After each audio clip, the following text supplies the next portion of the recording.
వారందరికీ కూడా పేరు పేరున మరి ఈ కార్యక్రమం తరపున ధన్యవాదాలు తెలుపుకుంటూ, ఇక్కడ నాకు బుద్ధుడి బోధనల గురించి అంతగా నాకు తెలియదు, కానీ ఇది ఒక మంచి కార్యక్రమం.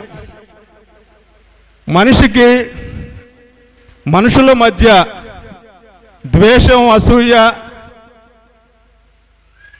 ఒకరి మీద ఒకరికి విద్వేషాలు రగిల్చుకొని అనేక సమస్యలకు మూల బిందువు అయినటువంటి ఆ సమస్యల పరిష్కారం కోసం బుద్ధుడు తన 45 సంవత్సరాల జ్ఞానాన్ని ప్రజలకు అందించినటువంటి పరిస్థితుల్ని మనం 25 సంవత్సరాలుగా మంగళగిరిలో ప్రజలకు అందిస్తున్నటువంటి పరిస్థితి చూసాం.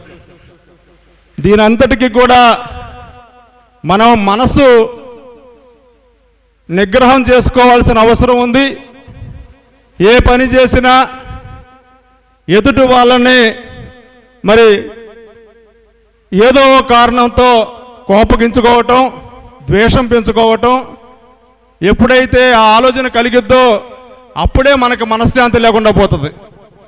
అదే పరిస్థితి మార్పు రావాలి, ప్రజలందరూ కూడా అన్ని కుటుంబాల్లో కూడా శాంతి వెలియాలి, ప్రశాంతమైనటువంటి జీవనం కొనసాగించాలి అనేదే బుద్ధ భగవానుని మరి ఆయన పంచుతున్నటువంటి బోధనలు.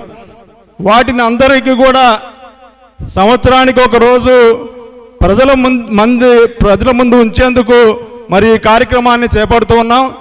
మరి ఇంతటి మహత్తర కార్యక్రమానికి విచ్చేసినటువంటి ప్రతి ఒక్కరికి కూడా ధన్యవాదాలు తెలుపుకుంటూ, సభా కార్యక్రమం ఇంకా చాలామంది మాట్లాడాల్సిన వాళ్ళు ఉన్నారు కాబట్టి నాకు ఇచ్చిన అవకాశానికి ధన్యవాదాలు తెలుపుకుంటూ సెలవు తీసుకుంటున్నాను.